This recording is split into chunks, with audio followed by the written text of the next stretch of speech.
सुबह की पहली धूप में रेल की पटरी के पास कुशल का छोटा सा घर है।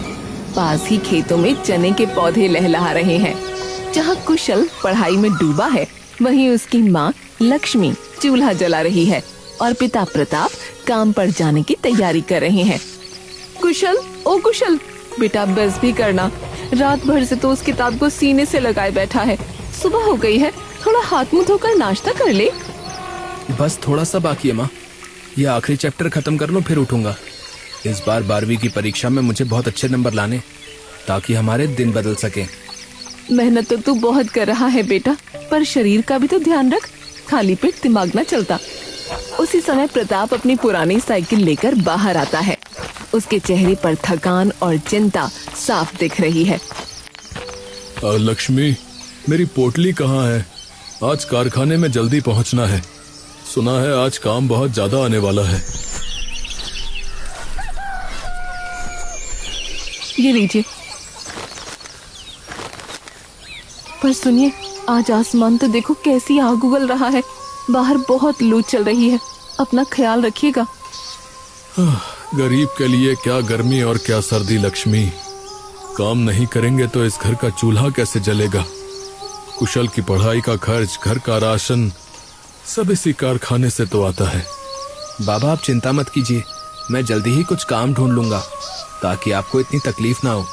नहीं बेटा, तू बस अपनी पढ़ाई पर ध्यान दे। जब तक मेरे शरीर में जान है, मैं तुझे कोई कमी नहीं होने दूंगा। अच्छा लक्ष्मी, मैं चलता हूँ। कुशल का ध्यान रखना और इसे ज्यादा धूप में बाहर मत जाने देना।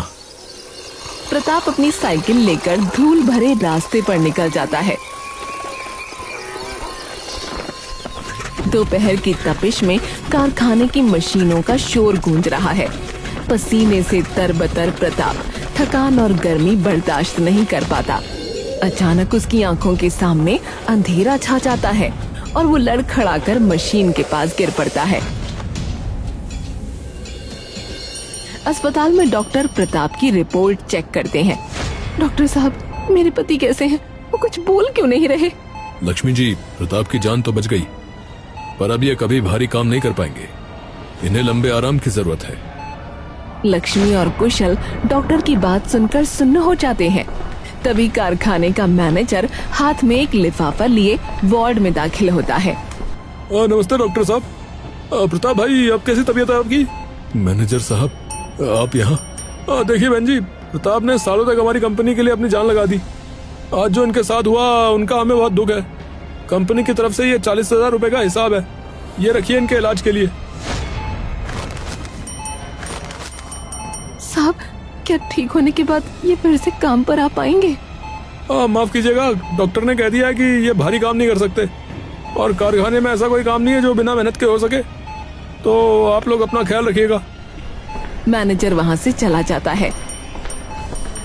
लक्ष्मी लिफाफा हाथ में लिए ठगा सा महसूस करती है। देखा लक्ष्मी, देखा तुमने, एक पल में उन्होंने कैसे पराया कर दिया। अब ये 40,000 रुपए तो दवाइयों और अस्पताल के बिल में ही खत्म हो जाएंगे। आगे का क्या होगा? हमारा घर, हमारा खाना, सब कैसे चलेगा? बाबा आप चिंता मत कीजिए, अब मैं संभालूंगा। कुशल की आंखों में अब दुख नहीं, बल्कि परिवार को बचाने की एक जिद है। 4 महीने बाद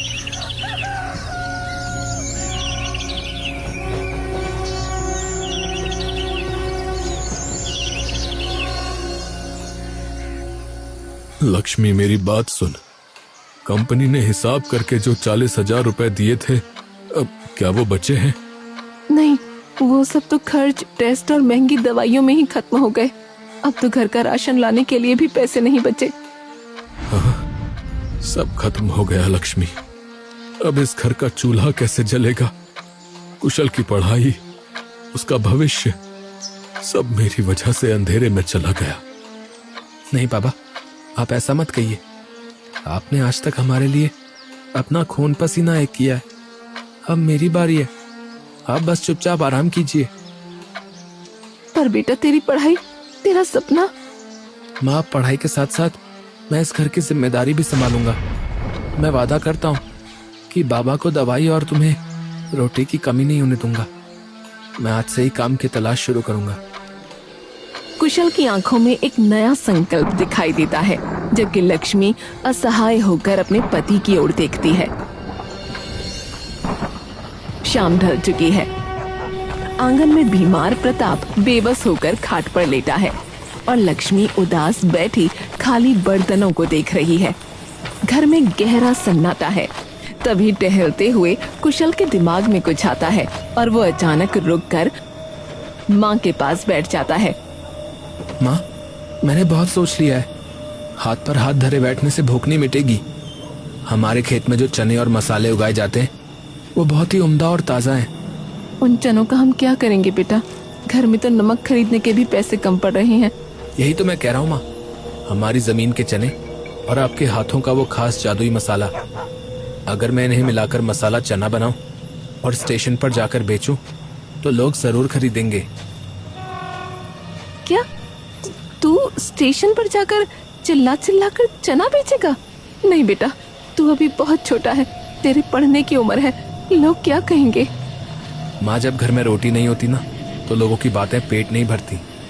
बाबा बीमार है, दवाइयों का खर्च पहाड़ जैसा है।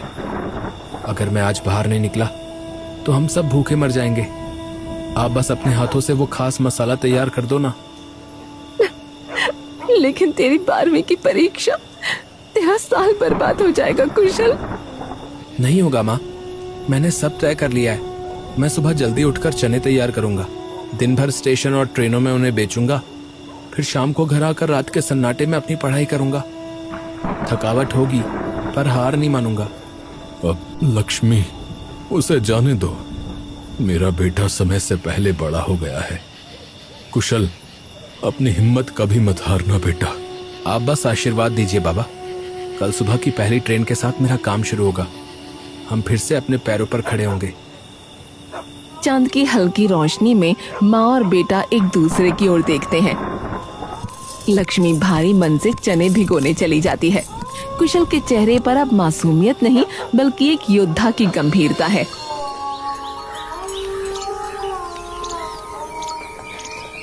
सुबह की पहली धूप के साथ कुशल स्टेशन पहुंचता है। उसके गले में चने का भारी टोकरा लटका है। चारों ओर भीड़, शोर और लोगों की धक्का मुक्की है। कुशल के चेहरे पर घबराहट है। उसने आज से पहले कभी ऐसा काम नहीं किया।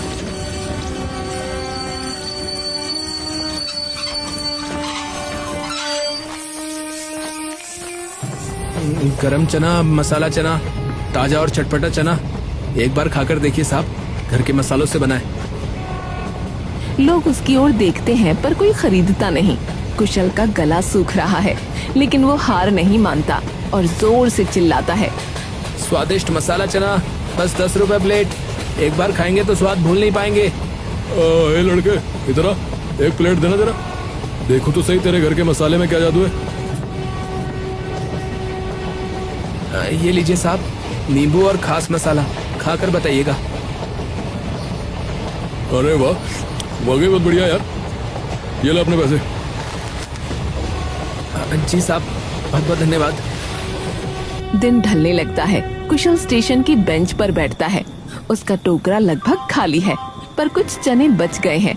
पास ही एक बूढ़ा भिखारी रामू फटे कपड़ों में बैठा है, जिसकी आंखों में भूख साफ दिख रही है। काका, आज का काम खत्म हो गया। ये थोड़े चने बचे हैं, आप रख लीजिए। भूखे मत सोइएगा। मेरे लिए?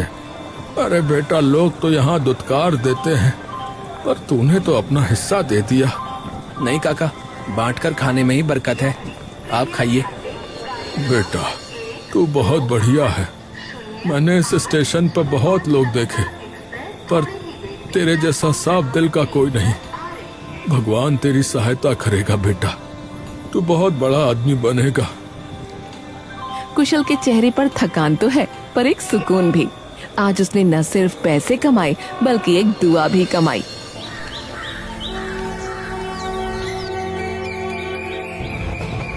कुशल अपनी टोकरी लेकर मेहनत से एक एक यात्री को चना बेच रहा था।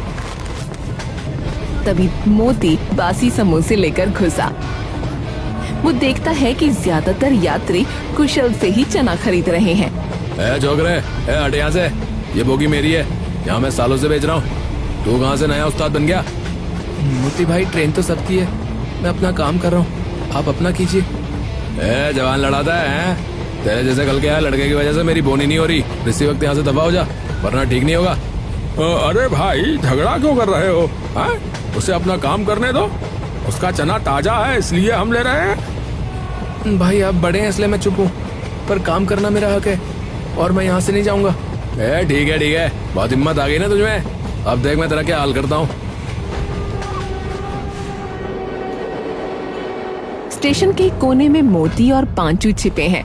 मोती कुशल की तरक्की से जलता है क्योंकि लोग उसके बासी खाने की बजाय कुशल के ताजा चने पसंद करते हैं। दोनों शातिर दिमाग अब उसे फंसाने की ताक में हैं। देख रहा है पांचू, इस कल के आए छोकरे ने आसमान सिर पे उठा रखा है। जब से ये आया मेरी टोकरी की तरफ कोई मुड़ के भी नहीं देख रहा है। ये नया लड़का हमारे बरसों की कमाई खा रहा भाई। शांत हो जा भाई मोती, शांत हो जा, शांत। मेहनत करने वालों को सीधा रास्ता बहुत भारी पड़ता है, समझे?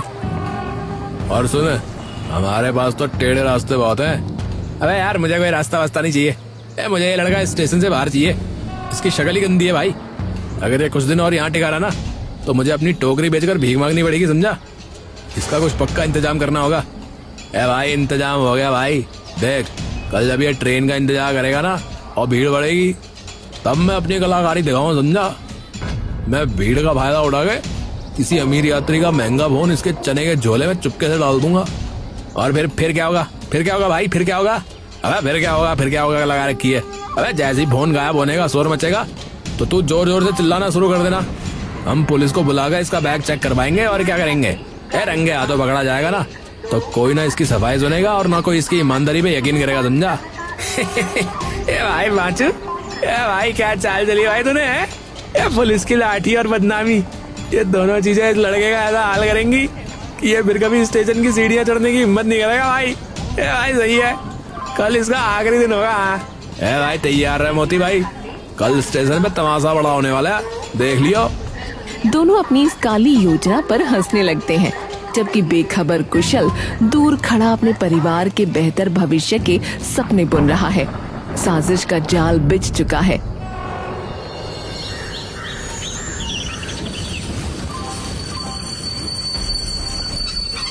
पांचू चुपके से उसके पीछे से आता है और सफाई से एक चोरी का मोबाइल कुशल के झोले में छिपा देता है।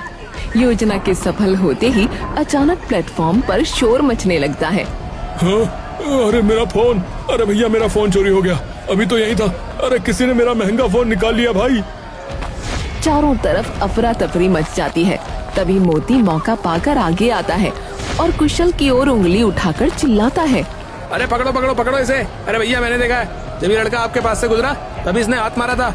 ये नया लड़का बहुत शातिर है, इसका बैग चेक करो। क्या मोती भाई आप ये क्या कह रहे हैं? मैंने तो किसी को छुआ तक नहीं। तभी वहाँ 2 सीआरपीएफ अफसर पहुँच जाते हैं। अरे क्या शोर मचा रखा है यहाँ? ये लड़के अपना बैग और ये चने का झोला नीचे रख और इसे खोल। साहब मैंने कुछ नहीं किया, मैं तो बस अपना काम कर रहा हूँ, आप यकीन कीजिए। देखो चुप रहो, जांच करने दो हमें। ऑफिसर झोले की तलाशी लेता है और चनों के नीचे छिपा हुआ मोबाइल बाहर निकालता है। भीड़ में सन्नाटा छा जाता है। अरे हाँ, अरे भैया यही है फोन। अरे यही मेरा फोन है। अरे इसी लड़के ने चुराया था इसका मतलब। नहीं साहब ये मेरा नहीं है, मुझे नहीं पता ये यहाँ कैसे आया। मुझे कोई फंसाने की कोशिश कर रहा है। देगा साहब देगा, शरीफ बनने का नाटक कर रहा था। घर के मसालों के नाम पे ये लोगों की जेबें काट रहा है। ये बहुत बड़ा चोर है, इसे ऐसी सजा दो कि ये दोबारा यहाँ ना दिखे। अब ये थाने चलकर बताना कि ये फोन उड़कर तेरे बैग में कैसे आया। चल। कुशल खुद को बेगुनाह साबित करने की कोशिश करता है, पर सबूत उसके खिलाफ है। मोती और पांचू दूर खड़े होकर अपनी जीत पर कुटिलता से मुस्कुरा रहे हैं।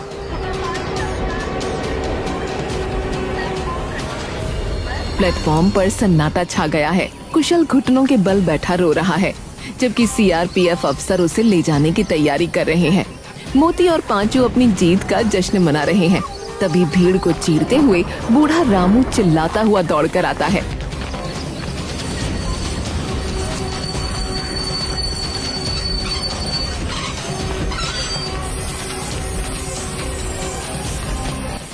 रुकिए साहब, ठहरिए, बेगुनाह को सजा मत दीजिए।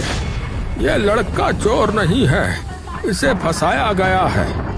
तुम कौन हो और तुम्हें कैसे पता? साहब, मैं यहीं कोने में सो रहा था। मैंने अपनी इन आंखों से देखा है, उस पांचू ने चुपके से इस बच्चे के बैग में फोन डाला था। यह सब उस मोती की चाल है, क्योंकि ये लड़का मेहनत से अपना काम कर रहा था। अरे साहब, ये पागल भिखारी है, इसकी बातों पर यकीन मत कीजिए, ये झूठ बोल रहा है। साहब, अगर आपको मेरी बातों पर यकीन नहीं है तो उस खंबे पे लगे सीसीटीवी कैमरे की फुटेज देख लीजिए। दूध का दूध और पानी का पानी हो जाएगा। सीआरपीएफ ऑफिसर का चेहरा सख्त हो जाता है। वो मोती और पांचू को दबोच लेते हैं और सबको रेलवे कैंप ले जाते हैं।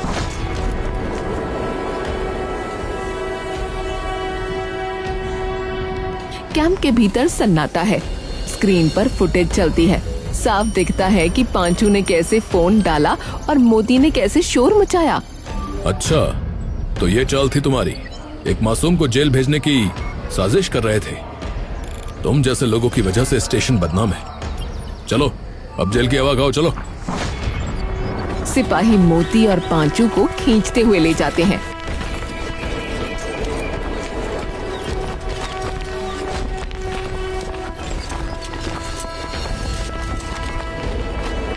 ऑफिसर कुशल के पास आते हैं।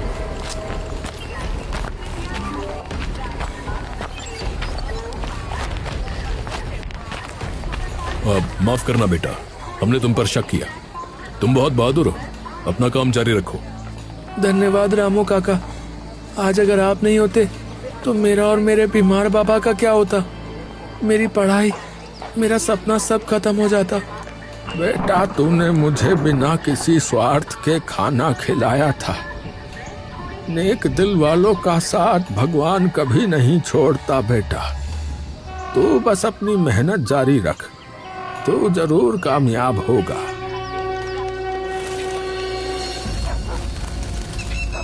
ढलते सूरज की रोशनी में कुशल अपना खाली टोकरा उठाकर घर की ओर चल पड़ता है।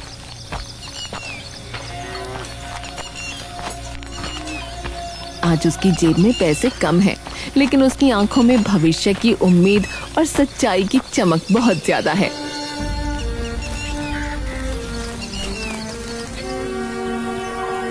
स्टेशन पर अब कुशल का सम्मान बढ़ गया है और उसका मसाला चना एक छोटे स्टॉल का रूप ले चुका है। यात्रियों के बीच उसकी ईमानदारी की चर्चा है। कुशल दिन भर काम करता और रातों में जी जान से अपनी पढ़ाई जारी रखता। कुशल का घर। प्रताप अब काफी बेहतर है और आंगन में बैठकर कुशल को देख रहा है। कुशल के हाथों में एक लिफाफा है। माँ, पापा, देखिए मेरा रिजल्ट आ गया। क्या हुआ बेटा, तू पास तो हो गया ना? माँ, मैं न सिर्फ पास हुआ हूँ, बल्कि पूरे जिले में मैंने टॉप किया। माँ, अब मुझे कॉलेज में स्कॉलरशिप मिलेगी। माँ, मुझे आगे पढ़ने से कोई नहीं रोक सकता। माँ, बेटा, तूने साबित कर दिया कि अगर इरादे नेक हों तो गरीबी और साजिश कभी रास्ता नहीं रोक सकती। मुझे तुझ पर गर्व है बेटा। ये सब आपकी और माँ की दुआओं का नतीजा है, और रामू काका की उस सच्चाई का जिसने मुझे उस दिन टूटने से बचा लिया। ए मोती भाई, अगले हफ्ते हम बाहर होंगे, समझा? क्या उस छोकरे कुशल को भूल जाए? अबे भूलना कैसा? अबे उसने हमें जेल भिजवाया और खुद मजे कर रहा है। उसे इतनी आसानी से नहीं छोड़ेंगे। इस बार कुछ ऐसा सोचेंगे कि दोबारा खड़ा ना हो सके साला। सही कहा भाई, इस बार वार और भी बड़ा होगा भाई। कुछ दिन बाद जेल का भारी दरवाजा खुलता है और दोनों बाहर निकलते हैं।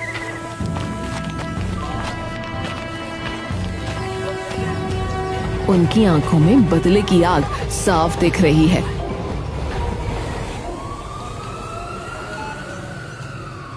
प्रताप का चेकअप चल रहा है। कुशल और लक्ष्मी बाहर गलियारे में बेचैनी से इंतजार कर रहे हैं। तभी डॉक्टर हाथ में रिपोर्ट लिए बाहर आते हैं। घबराइए मत, रिपोर्ट बहुत अच्छी आई है। दवाओं का असर हो रहा है। अब कोई खतरे की बात नहीं है। बस कुछ दिन और दवाएं चलेंगी, फिर आप इन्हें घर ले जा सकते हैं। भगवान आपका भला करे डॉक्टर साहब, आपने जान बचा ली। तभी कुशल का एक दोस्त हांफते हुए दौड़ कर आता है। अरे भाई कुशल, खुशखबरी, पोस्ट ऑफिस से तेरा सरकारी लेटर आया भाई। माँ, पापा, मैंने सीआरपीएफ की लिखित परीक्षा पास कर ली है। अब बस फिजिकल रनिंग और मेडिकल बाकी है। बेटा, आज मेरी आधी बीमारी तेरी इस कामयाबी ने ही ठीक कर दी। जा, अपनी दौड़ की तैयारी कर। अब तुझे वर्दी पहनने से कोई नहीं रोक सकता। अस्पताल के उस कमरे में आज डर की जगह जीत की मुस्कुराहट थी।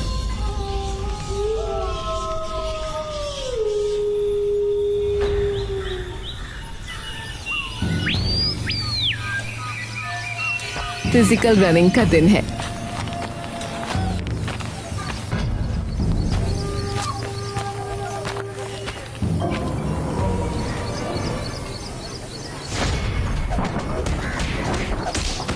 कुशल बस स्टॉप पर खड़ा है।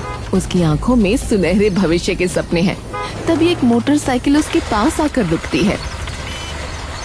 अरे बेटा, बहुत चोट लगी है, चलो पहले अस्पताल चलते हैं। नहीं साहब, आज मेरे जीवन का सबसे बड़ा दिन है।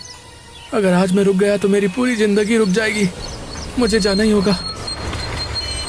चोट की वजह से कुशल की बस छूट जाती है। अगली बस पकड़ता है।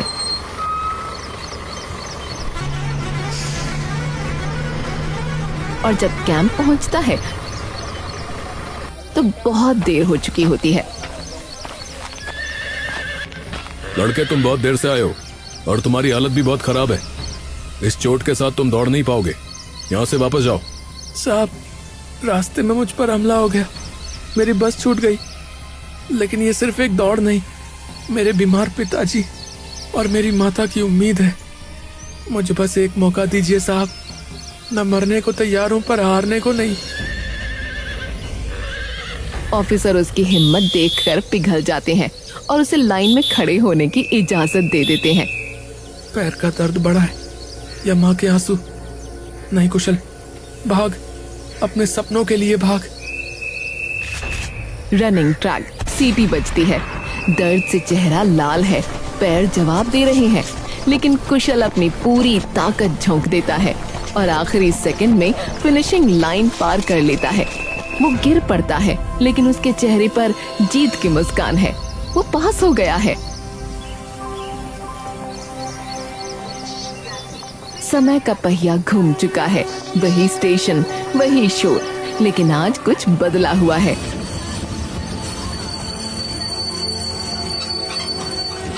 एक जवान लड़का सजी हुई खाकी वर्दी और सिर पर गर्व से सजी सीआरपीएफ की टोपी पहने ट्रेन से उतरता है।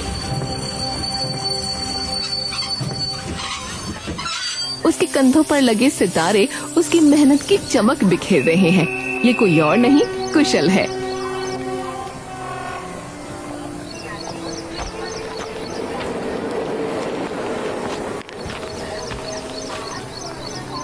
काका, क्या आपने मुझे पहचाना? साहब, आप? मैंने तो आपको नहीं पहचाना। हाँ काका, ये वही कुशल है। इसकी मेहनत और आपकी उस दिन की गवाही ने आज इसे इस मुकाम पर पहुंचाया है। आज मेरा बेटा इसी स्टेशन का इंचार्ज बनकर आया है जहां कभी इसे चोर कहा गया था। आज मेरी बीमारी और गरीबी की सारी हार जीत में बदल गई। काका, बाबा, उस दिन जब पुलिस मुझे ले जा रही थी तब मैंने कसम खाई थी कि एक दिन इसी वर्दी में लौटूंगा। अब इस स्टेशन पर किसी गरीब की मेहनत का अपमान नहीं होगा। कुशल बेटा, तू सच में ऑफिसर बन गया। मेरी आंखें धन्य हो गईं तुझे इस वर्दी में देखकर। तभी वहाँ के वर्तमान पुलिस कर्मी कुशल को सल्यूट करते हैं। कुशल उस जगह को देखता है जहाँ मोती अपनी बासी चीजें बेचता था, जो अब वहाँ नहीं है। काका, आज मेरी ड्यूटी इसी स्टेशन पर लगी है। अब यहाँ किसी गरीब और ईमानदार इंसान के साथ अन्याय नहीं होगा। ये वर्दी सिर्फ पद नहीं, उन सब की उम्मीद है जो मेहनत करना जानते हैं। चल बेटा, घर चल। तेरी पसंद का वही मसाला चना बनाया है, पर आज जीत की खुशी के साथ खाएंगे। जिस स्टेशन पर कुशल ने कभी इल्जाम झेला था, आज उसी स्टेशन की सुरक्षा की जिम्मेदारी उसके कंधों पर है। कुशल ने साबित कर दिया कि संघर्ष कितना भी बड़ा हो, अगर इरादे नेक हो तो मंजिल जरूर मिलती है। ईमानदारी का रास्ता थोड़ा मुश्किल जरूर होता है, पर इसकी मंजिल बहुत खूबसूरत होती है। कभी हार मत मानिए, क्योंकि आपकी सच्चाई ही आपकी सबसे बड़ी जीत है।